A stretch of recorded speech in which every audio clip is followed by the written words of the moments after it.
Okay, so now we're going to show you the muscles of the arm.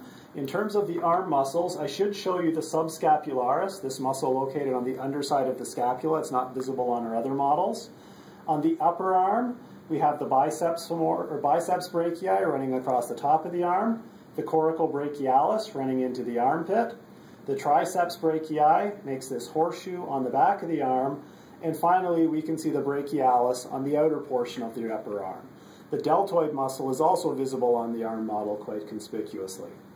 We're going to switch down to the lower arm now. I'm going to pivot our model around, and again I'm going to follow the muscle count that we have around our model. We first of all begin with the brachioradialis, which is this large muscle running towards the thumb.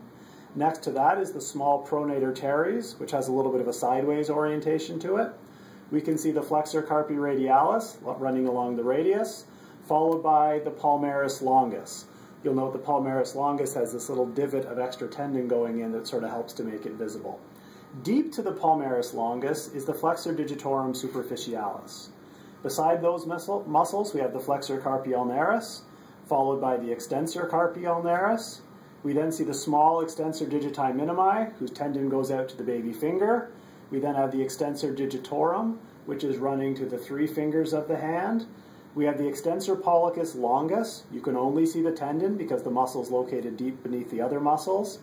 We have the extensor pollicis brevis, and finally the abductor pollicis longus.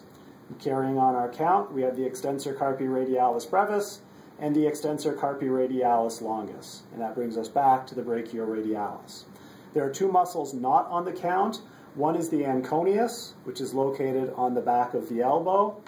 And lastly, if we remove the brachioradialis, we can see the underlying supinator muscle located right there. That brings us to the muscles of the hand.